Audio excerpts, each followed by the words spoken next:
Bismillahirrahmanirrahim. Alhamdulillahirabbil alamin. Allahumma shalli wa sallim ala sayyidina Muhammadin miftahi babi rahmatillah adada ma fi ilmillah. Salatan wa salaman daimaini bidawami mulkillah wa ala alihi wa sahbihi. Allahumma shalli ala sayyidina Muhammadin salatan taftahu biha lana futuhal arifin wa tufaqqihuna biha fid din wa ala alihi wa sahbihi. Assalamualaikum warahmatullahi wabarakatuh. Alhamdulillah, pembacaan sebagian dari Maulid Simtuduror sudah terselenggara. Mudah-mudahan kita dimasukkan dalam kelompok minal mahbubin, yang dicintai oleh Allah, oleh Nabi Muhammad SAW, dan dicintai oleh para awliya wassalihin. Amin Allahumma amin. Ikhwani rahimakumullah, malam hari ini saya mau share ilmu hidup. Ilmu hidup itu banyak. Ini salah satu bagian yang penting dari ilmu hidup. Kalau antum paham, dan semoga saya juga diberi pemahaman, antum semua juga dikasih pemahaman. Kalau paham ini, insya Allah hidupnya mudah. Ya, insya Allah hidupnya mudah. Saya mau nanya, pengen hidupnya mudah atau susah? Pengen hidupnya mudah atau susah? Alhamdulillah, semua pengen hidupnya mudah. Sebetulnya hidup itu mudah kalau tahu caranya. Kalau enggak tahu caranya, hal yang paling ringan pun jadinya susah. Contoh, antum pergi ke toilet. Ya, pergi ke toilet. Kebetulan semuanya serba sensor otomatis. Nanti kalau pergi ke toilet yang super internasional gitu ya, semakin internasional semakin pusing kita. Ya, semakin pusing. Mau sentor itu ya, cari pencetannya enggak ada. Mana nih pencetannya? Kalau enggak tahu ilmunya bingung, padahal udah terlanjur kotor banyak di situ. Gimana nih cara sentornya? Pencetannya enggak ada, ternyata enggak perlu mencet, cukup melambaikan tangan. Sensor. Kalau tahu ilmunya, tinggal melambaikan tangan, selesai. Kalau enggak tahu ilmunya, piye iki, musibah, geger di toilet. Gara-gara apa? Enggak tahu ilmunya. Ada itu orangnya, hadir malam hari ini juga. Cuman enggak boleh saya sebutkan ya. Enggak boleh saya sebutkan. Itu mau, wah itu cerita yang lucu, nanti internal aja itu ya. Karena enggak tahu ilmunya. Sampai akhirnya mau sentor, dia itu pergi ke wastafel. Karena enggak ngerti bagaimana ilmu sentor di toilet semacam itu. Ada lagi yang mau wudhu, kerannya pakai sensor. Keran model apa ini? Kok enggak ada puterannya, dicari puterannya kanan kiri. Enggak keluar-keluar airnya, memang enggak perlu diputer, cukup julurkan tangan. Kalau tahu ilmunya mudah. Nah kalau enggak tahu ilmunya, susah. Makanya dalam hidup ini jangan mikir apapun sebelum mikir ilmunya. Jangan ngomong susah. Gak ada itu susah. Cari ilmunya, pasti mudah dan mudah. Jadi yang buat susah gara-gara apa? Gak tahu ilmunya. Makanya Allah Ta'ala berikan pada Nabi Adam alaihissalam pertama kali al-ilm. Nabi Adam dikasih ilmu dulu. Kemudian disuruh memamerkan ilmunya. Pamerkan ilmumu, panggil malaikat semua. Coba malaikat sebutkan itu apa? Malaikat. Karena enggak tahu ilmunya, ya mumet. Apa itu? Enggak tahu ilmunya. Nabi Adam yang tahu ilmunya baru diciptakan, tahu ilmunya. Sebutkan apa itu? Bleng, selesai. Jadinya mudah. Asal tahu ilmunya. Hidup kok susah, berarti antum enggak tahu ilmunya. Hidup kok susah buat saya, berarti saya enggak tahu ilmunya. Karena Allah tidak ingin memberikan kesusahan kepada kita semua.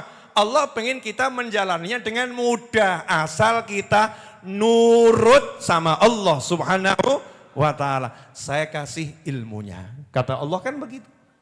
Kalau kamu ikuti ilmunya semua jadi mudah. Nah sebetulnya ilmunya banyak. Ini salah satu rahasia yang ya mendasar tapi paling dalam. Pertanyaan saya, mau ndak ilmunya?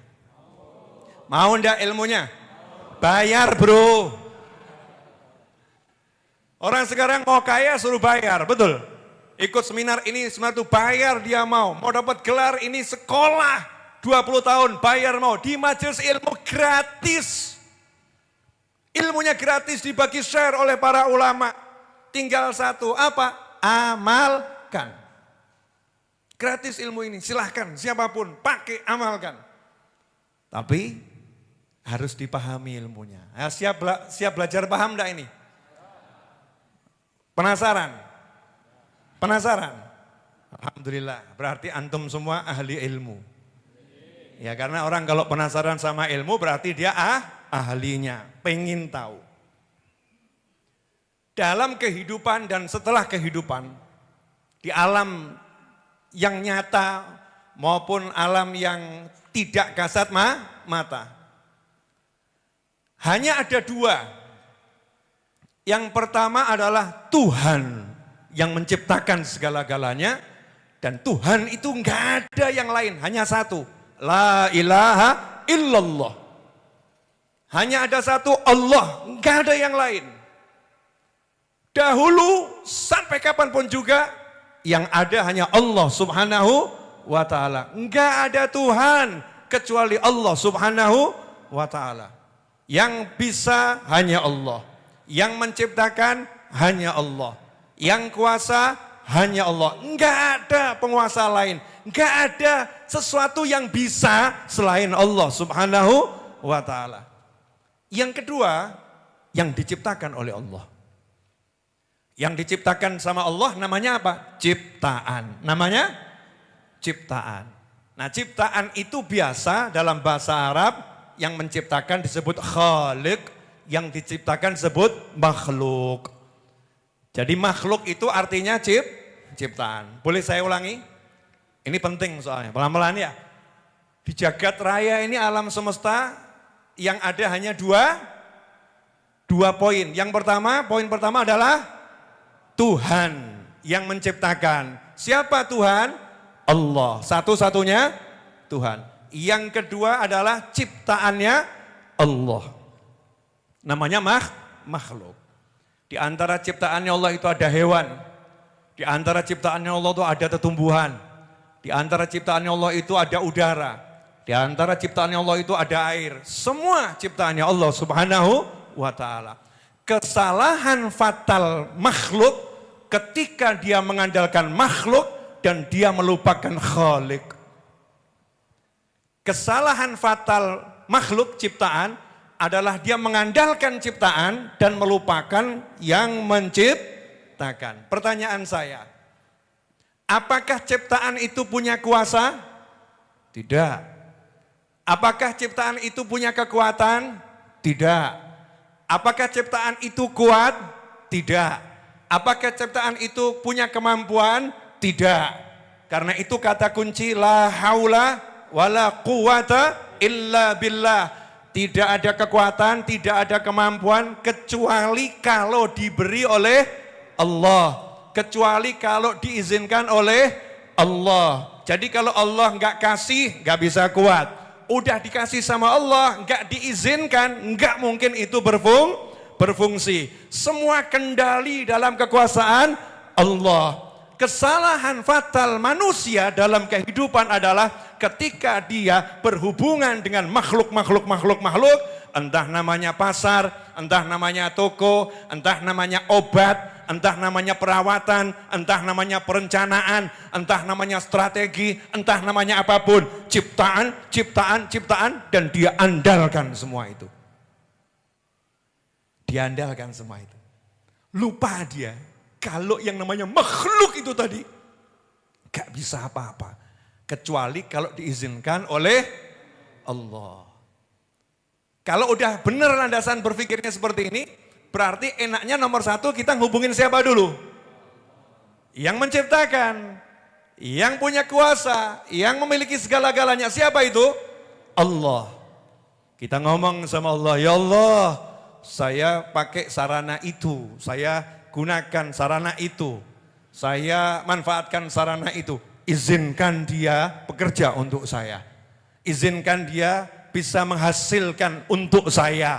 Izinnya dari kamu ya Allah. Kamu yang beri, kamu yang kuatkan, kamu yang wujudkan ya Allah. Tolong saya. Selesai masalah. Tapi cek coba hidupmu. Ayo cek hidupmu. Ayo cek hidupmu. Apa yang kamu andalkan? Ting, ting, ting, ting, ting, ting. Ayo coba. Yang diandalkan apa? Halo. Ini pada diam semua kenapa nih? Pertanyaan saya, kalau dirimu punya pekerjaan gajinya 100 juta, tenang enggak hatinya? Jujur, tenang enggak? Berarti yang kamu andalkan apa itu? Karena punya gaji 100 juta, tenang dong. Ketika kamu dipecat dari perusahaan enggak punya apa-apa, tenang atau risau? Risau, berarti yang kamu andalkan apa? Gaji lagi. Tapi kalau yang kamu andalkan adalah Allah, gajimu 100 juta enggak ngaruh. 100 juta enggak bisa diandalin. Kenapa? Enggak bisa diandalin, makhluk. Diambil sama Allah selesai. Na'udzubillah min dzalik. Saya olahraga tiap hari. Saya melakukan perawatan tiap hari. Saya melakukan tiap hari. Diandalkan sama dia. Pasti saya begini. Diandalkan, dia lupa Tuhannya. Dia lupa kalau yang namanya semua perawatan, semua pengobatan, semua perencanaan itu gak akan bisa berpengaruh kalau gak diizinkan oleh Allah Ta'ala. Sama Allah diizinnya dicabut. Cabut. Hasil dari perawatan. Klik. Mestinya jantungnya semakin bagus, tiba-tiba kena serangan jantung tingkat tinggi, masuk rumah sakit, besoknya mati. Wajahnya, Masya Allah, dengan obat yang paling mahal, dokter yang paling bagus. Teorinya harusnya wajahnya semakin cantik. Karena dia sombong tadi itu, dia mengandalkan perawatannya, mengandalkan dokternya. Gak salah dokternya, gak salah perawatannya. Yang salah siapa? Orang yang dirawat tadi. Karena dia mengandalkan itu, maka Allah katakan, dah jadikan obatnya gak berfungsi. Semakin dioles semakin kasar. Semakin dioles semakin kasar. Semakin diminum obatnya semakin tampak tua. Kok begini, kenapa? Karena Allah ingin tunjukkan, itu makhluk semua, enggak bisa ngapa-ngapain. Enggak bisa ngapain. Kalau sudah paham ini, jadinya adalah apa? Husnudzon. Prasangka baik sama Allah. Karena kondisi apapun yang terjadi enggak ngaruh buat dia. Mau kondisinya mudah, mau kondisinya susah, aku enggak berhubungan sama kondisi. Hubunganku dengan Allah Subhanahu wa Ta'ala. Udah paham belum nih?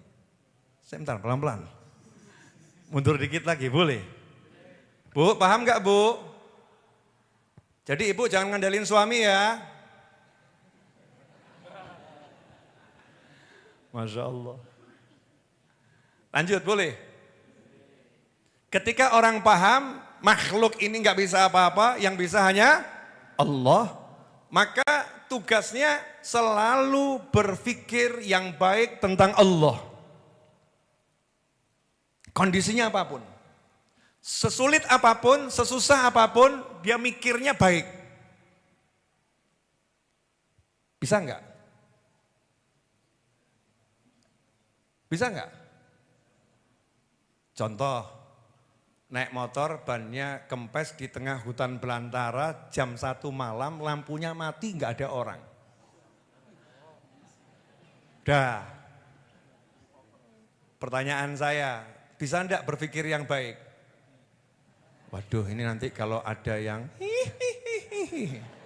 repot. Oh nanti kalau tiba-tiba ada orang naik motor bawa benda tajam repot. Wah sudah ini, nggak mungkin ada tukang tambal ban. Wah sudah saya harus melek sampai subuh. Wah. Mikir yang bagus bisa nggak? Mungkin bisa, tapi susah. Kenapa jadi susah mikir yang bagus? Karena yang dilihat makhluk.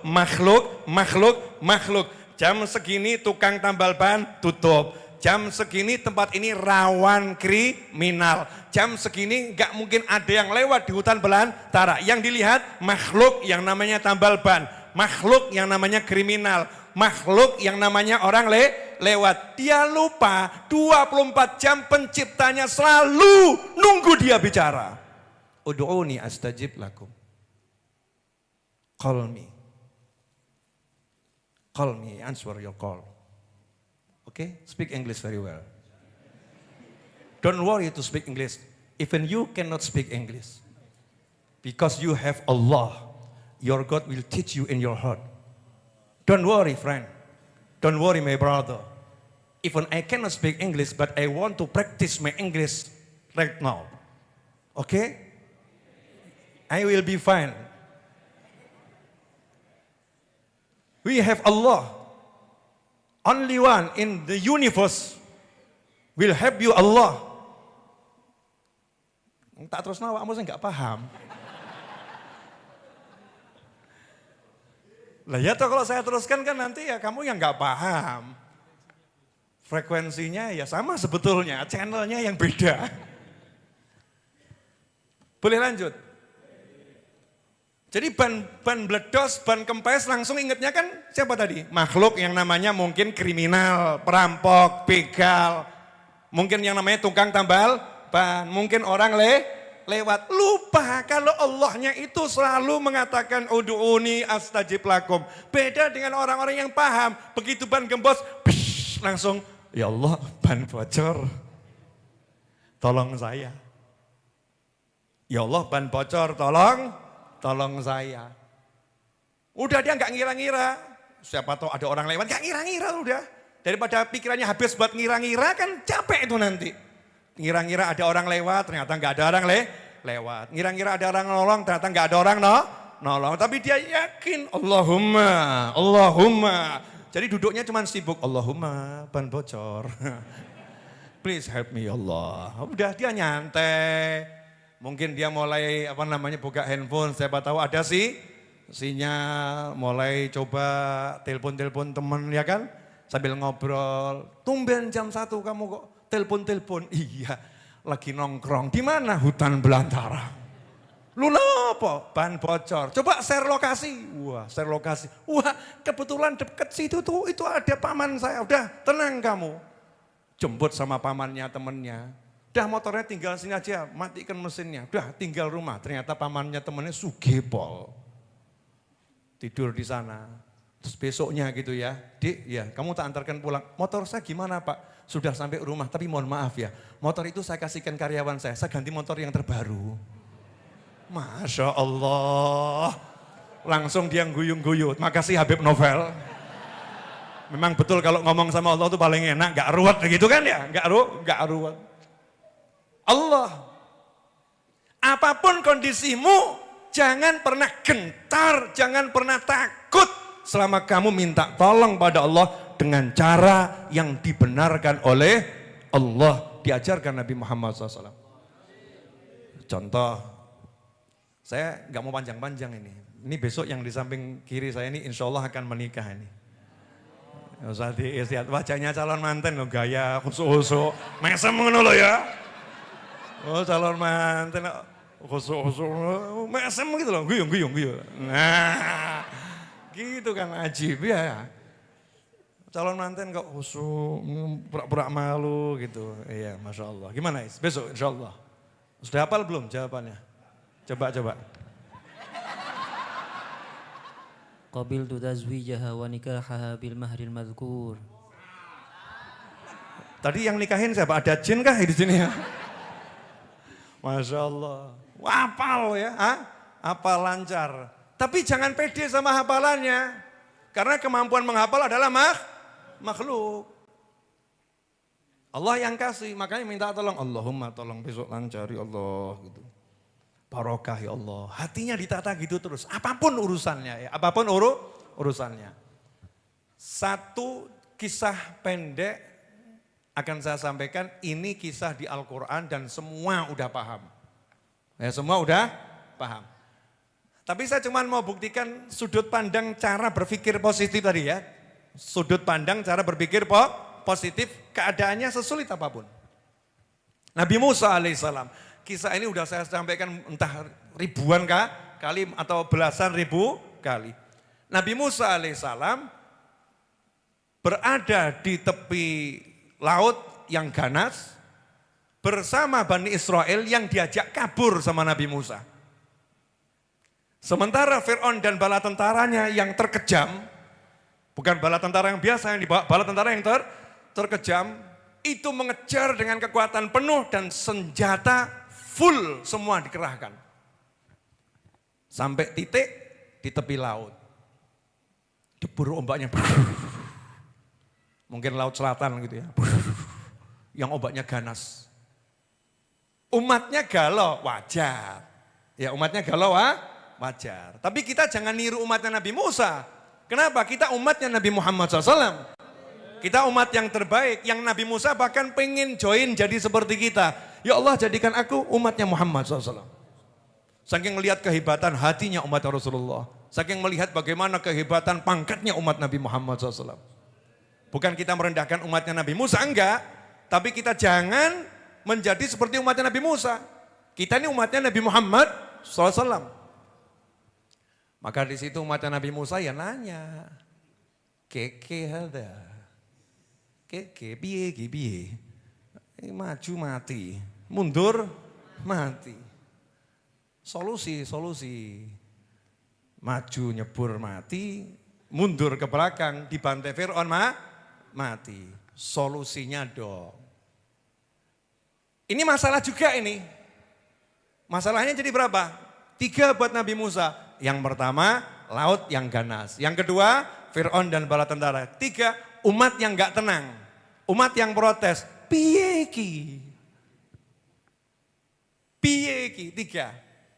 Tapi Nabi Musa itu santainya luar biasa. Karena dalam kondisi yang seperti apapun, yang sesulit apapun, gak lihat makhluk namanya laut. Gak lihat makhluk namanya Fir'aun dan bala tentara. Gak lihat makhluk namanya umat yang tadi lagi protes. Yang dilihat adalah Allah. Santai, kalla, rapopo, aman. Tenang. Don't worry.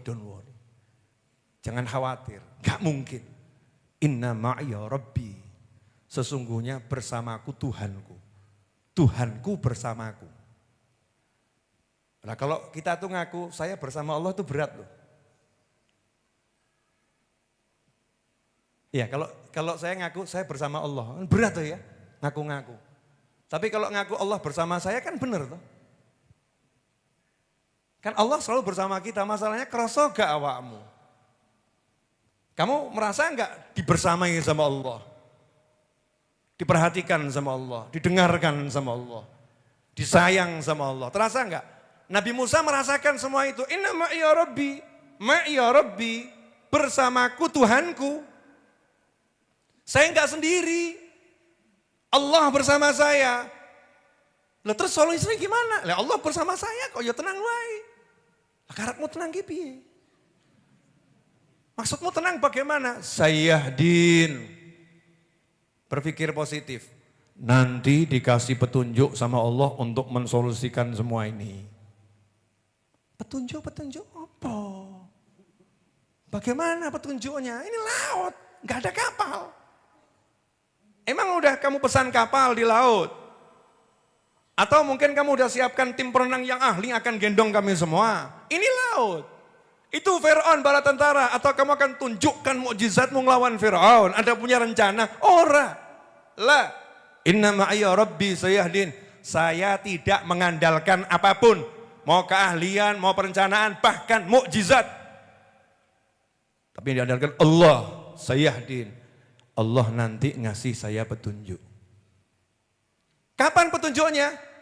Ya nggak tahu, Allah yang ngasih. Bagaimana petunjuknya? Jangan nanya saya yang belum dapat. Belum diinfokan ke saya. Nanti, loh kamu kok tenang? Loh saya percaya sama Allah kok. Yakin dikasih petunjuk? Oh yakin.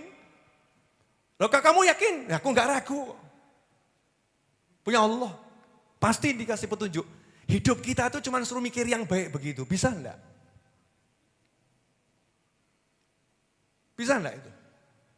Tinggal mikiro sing apik, mikiro sing apik, mikiro sing apik. Ngono kok ruwet. Kamu insya Allah akan dapat jodoh orang yang soleh. Sing amin wedok bener, sing lanang iki lho. Jodoh orang soleh, sing lanang amin kira aneh atau ya?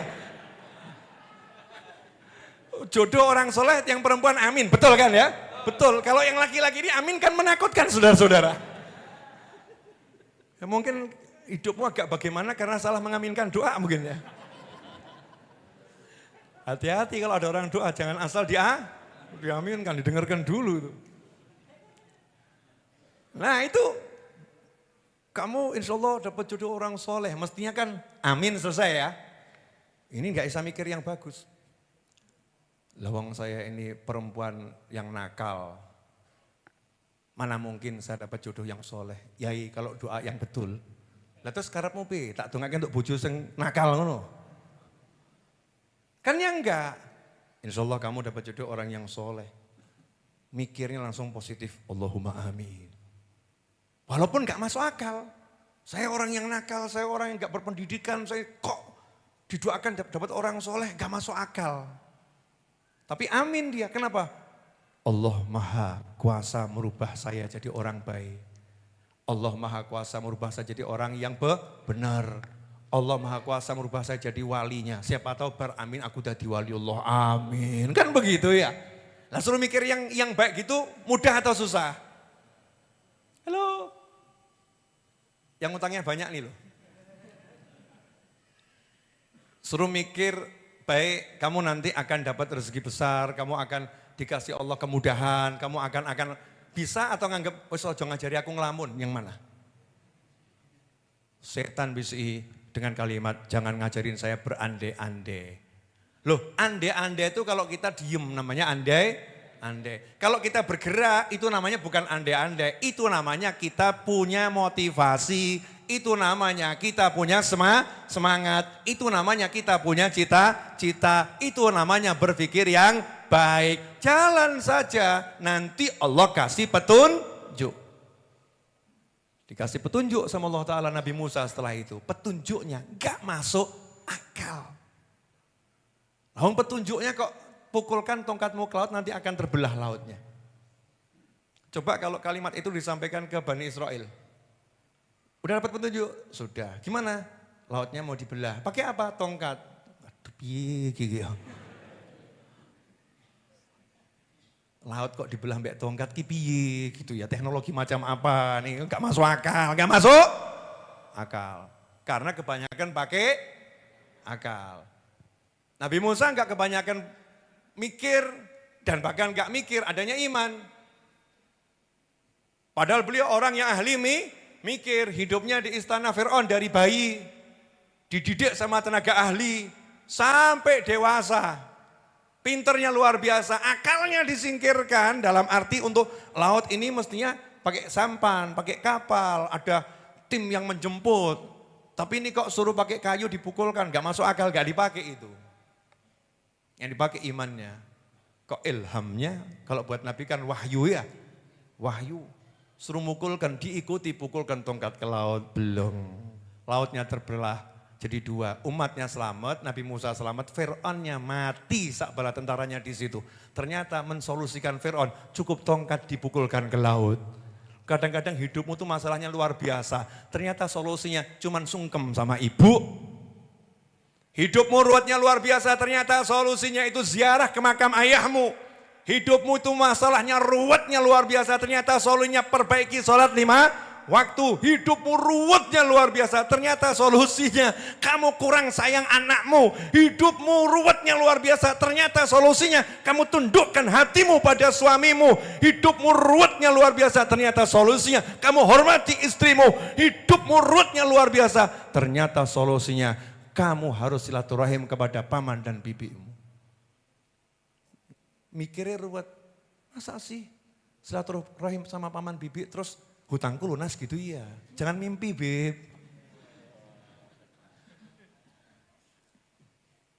Jangan mimpi, Beb. Nah, yang model begini silahkan sakarepmu. Saya tak ngurusi yang percaya saja. Yang enggak percaya boleh-boleh saja. Wa ma'alaika illal balagh. Itulah nilai iman. Enggak semua orang memang akan ambil ilmu ini, enggak. Ilmu ini untuk mereka yang percaya, untuk mereka yang beriman. Makanya Allah katakan dalam Al-Quran, laqad kana lakum fi rasulillahi uswatun hasanah liman kana yarjullah wal yawmal akhir. Buat kalian semua contoh terbaik pada diri Nabi Muhammad SAW. Kalian semua yang mana? Liman kana yarjullah. Buat orang-orang yang diharapkan Allah, yang percaya sama Allah, iman sama Allah, dan percaya sama hari akhir. Kalau orang yang gak percaya ya gak iso. Ditolak ini, yang seperti ini ditolak. Nah, untuk antum saya yakin antum percaya sama Allah dan Nabi Muhammad SAW. Jadi jangan ruwet hidup mudah saja. Ada masalah apapun punya Allah, tinggal kita rajin minta tolong sama Allah. Perbaiki hubungan kita dengan Allah. Jazakumullah khairan, mudah-mudahan berkah dan manfaat. Pengumuman dari saya, Ustadz Is besok ini kan insya Allah menikah. Tapi karena terbatasnya undangan, ya maka yang lain silahkan nanti menyaksikan pernikahannya lewat live streaming YouTube Habib Novel Alidrus. Ya, insya Allah mohon disaksikan biar apa, dapat doanya kalian semua. Ya, nah, nanti insya Allah setelah menikah beliau saya harapkan tetap tinggal di Masjid Ar-Raudhah, insya Allah. Komitmennya seperti itu. Ya, ngajar di sini, tinggal di sini seperti biasanya. Dan mudah-mudahan keluarganya jadi keluarga yang sakinah, mawaddah warahmah. Terhindar dari segala fitnah dunia wal akhirah. Nah, teruntuk antum semua yang masih melajang, segera gaspol. Oh ya, yang masih jomblo, segera gaspol. Ojo kakean. Udah. Siap nikah kawan-kawan? Kok sing jawab sing lanang tok iki ya. Mbak-mbak yang belum nikah siap nikah? Lah. Sekarang nih kadang disuruh nikah jawabannya nanti nunggu saya kerja dulu. Ya setelah kerja nunggu nanti gajinya besar dulu. Setelah gajinya besar nanti nunggu punya rumah dulu. Akhirnya setelah itu mati dulu. Wong urip kakean mikir, ruwet gak karu-karuan. Hidup tuh apa? Ya kuwi urip kuwi. Lahir, ya gedrang, gede, terus nikah, rabi, duwe anak, nek mati bar kuwi mati. Lah kesel golek duit gak rabi-rabi, tiba-tiba rugi. Rugi. Siap nikah kawan-kawan? Lu saya ini semangat nganjurkan orang nikah. Karena kantor urusan agama menanti kalian semua saudara-saudara. Iya. Negara kita suka kalau ada orang menikah. Karena negara kita nggak suka sama orang yang zina. Negara kita nggak suka sama orang yang maksiat. Makanya nikah di KUA itu gratis saudara-saudara. Betul? Wah. Silahkan dilanjutkan setelah kajian ini. Segera kalian pasang niat yang baik. Kemudian Allahumma. Kencangkan Allahumma. Ya biar siapa tahu Jumat depan ada yang laporan. Bib, Ustadz Is nikah hari Sabtu. Alhamdulillah ahadnya saya langsung nikah. Masya Allah. Wes itu ajib itu ya. Ajib. Saya mau nikah Bib tapi nggak punya uang. Silahkan urus di KUA. Ya, numpang nikah di sini Jumat malam Sabtu. Pengajian, gak usah repot. Kopi sudah ada. Betul ya? Roti sudah ada, air mineral sudah ada, nasinya sudah ada, betul kan ya? Live streamingnya sudah ada. Pas sudah tinggal datangkan walimu sama petugas KUA. Gitu aja kok repot. Dokumentasi wah lengkap saudara-saudara. Gratisnya double, betul kan ya? Siap nikah? Loh Beb, tapi nanti setelah nikah boleh foto-foto. Kalau kami suami istri, boleh. Di mana tuh? Di pojok sana sudah ada gebyoknya sekalian. Oh, dekorasi lengkap. Enak atau enggak enak? Enak. Gitu mau nikah kok mikir biaya. Dan nanti setelah nikah hidup saya bagaimana? Loh, matimu kapan kok mikir urip? Setelah nikah hidup saya bagaimana? Matinya aja enggak tahu kok mikir hidupnya bagaimana. Ya hidup ya dinikmati. Terakhir boleh. Yang kemarin saya ajarkan, masih ingat enggak? Urip ojo kalah karo pitik. Masih ingat? Saya udah ngajari kan? Belum? Urip ojo kalah karo pitik. Ayam itu, ini wajib nih loh, Masya Allah. Asli wajib ini. Ayam itu milik seseorang. Tinggal di sebuah kandang. Setiap pagi pintu kandang dibuka. Betul? Ternyata ayam itu hanya diberi halaman ukurannya 3 kali 4 meter. 3 kali 4 meter halamannya. Tiap pagi ayam itu keluar dengan semangat. Tiap pagi dia itu mematokkan nih paruhnya dia itu kemana? Ke tanah yang sama. Tanah yang sama tiap hari. Gak ada ayam yang berkata begitu keluar dari kandang terus dia itu unjuk rasa menenggok nih. Ditanya sama juragannya, Pitik, kenapa kamu tidak bergerak? Jawab, kenapa aku diberi lahan kerja yang sama? Tidak ada perkembangan di sini, tidak kamu tebarkan apa-apa. Kamu suruh aku cari di tempat yang sama seperti kemarin. Mana mungkin aku bisa dapatkan makanan untuk hari ini? Mikir dong juragan. Ada ayam ngomong begitu? Enggak ada, tempatnya sama, juragannya enggak nebar apa-apa. Ya saking peliti ya. Enggak beli jagung, enggak beli apa-apa. Pokoknya buka golek mangan. Subhanallah ayam nih. Duk, ternyata tiap hari dapat makanan. Loh kamu yang tinggal di Indonesia, negara yang terkaya di dunia, kok takut miskin? Takut gak dapat sesuatu, kalah Mbak Pitik. Paham? Keluar dari kandang, semangat capai tujuan, notol terus tuk cari. Matanya dipakai betul, cari peluang, bismillah minta sama Allah Ta'ala. Itu ilmunya ayam. Ayam 3 kali 4 ture. Awakmu sa Indonesia kok tambah ngelamun, stres aku.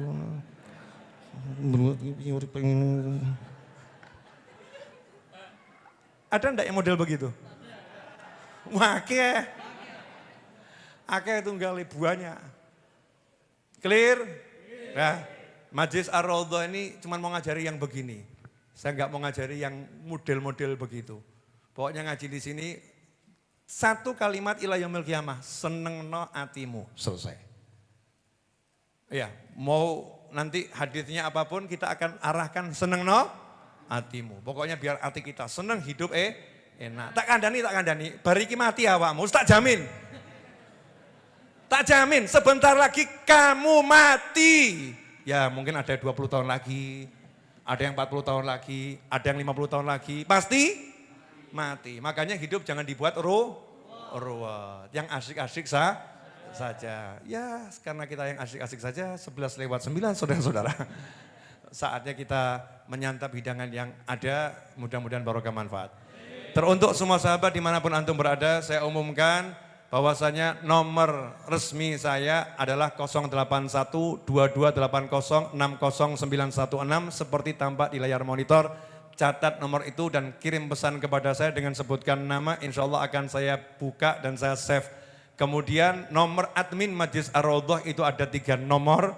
Nomor admin Majelis Ar-Raudhah ada 3 nomor. 3 nomor itu yang akan saya gunakan untuk broadcast ya. Nomor admin Majelis Ar-Raudhah dengan centang hijau. Saya udah share nomor itu broadcast ke berbagai grup ya, mudah-mudahan nanti sampai pada antum semua. Nah insya Allah saya akan lewat nomor itu membagikan informasi-informasi terkait majelis dan kebaikan-kebaikan yang bisa dibagikan. Mudah-mudahan berkah dan manfaat. Gak usah telepon-telepon, itu nomor saya saudara-saudara. Karena kalau telepon nggak akan keangkat. Cukup kirim pesan WhatsApp, justru nanti insya Allah akan terbaca dan mudah-mudahan saya diberi kekuatan dan kesempatan untuk menjawab semuanya, amin. Tapi jangan kirim pesan dengan kalimat, Habib, I love you. Nah, jangan begitu. Kenapa? Susah menjawabnya. Ya, menjawabnya susah. Kalau laki-laki saya jawab, I love you tuh ternyata wedok, repot kan? Masalah, namanya betul Anton. Namanya Anton, ternyata nama samaran, rampung diganti. Nih aku dapat ucapan cinta dari Habib Novel. Jadi ngomongnya yang nyantai-nyantai saja, pertanyaan-pertanyaan yang sederhana, banyak pertanyaan masuk ya. Dan saya dapat ilmu banyak dari berbagai macam pertanyaan. Dan rata-rata ini problemnya teman-teman kita di dunia ini ya. Di dunia ini problemnya cuma satu hal, tidak tahu ilmu hidup. Jadi hidup yang sederhana tadi itu enggak tahu ilmunya. Sehingga beruat enggak tahu harus ngapain, harus ngapa itu enggak ngerti. Setelah dikasih saran, dijalankan betul, ya ternyata masalahnya selesai. Tapi ya dijalankan, kalau cuma dilamunkan ya enggak selesai. Ya tapi ya wallahu a'lam, la haula wala quwata illa billah. Saya ucapkan terima kasih dan mari kita baca Al-Fatihah satu kali dengan niat. Semoga Ustadz Muhammad Anis yang kami juluki dengan Ustadz Iis diberi kekuatan oleh Allah Ta'ala. Dan besok acara akad nikahnya dilangsungkan dengan mudah dan indah tanpa masalah dunia akhirah. Dijadikan rumah tangganya sakinah, mawaddah, warahmah. Diberi keturunan yang soleh solihah, banyaknya luar biasa. Ila yaumil qiyamah, bisa menyenangkan hati Nabi Muhammad SAW. Dan diberi rezeki yang berkah berlimpah dari segala arah tanpa susah payah. Rezeki yang mengantarkan pada surganya Allah Ta'ala. Dan dijadikan anak yang bisa menyenangkan orang tuanya dan mertuanya dunia akhirah. Ala hadini wa ala kunyatin salihah jami'an nafi'ah wa ala man hibuna ali wa ila hadratin Nabi SAW. Al-Fatihah. A'udhu billahi syaitanir rajim. Bismillahirrahmanirrahim. Alhamdulillahi rabbil alamin. Ar-Rahmanirrahim. Maliki yaumiddin. Iyyaka na'budu wa iyyaka nasta'in. Ihdinas siratal mustaqim. Siratal ladzina an'amta 'alaihim ghairil maghdubi 'alaihim waladdallin. Amin. Terima kasih, mohon maaf. Jazakumullahu khairan wa afu minkum. Wassalamualaikum warahmatullahi wabarakatuh.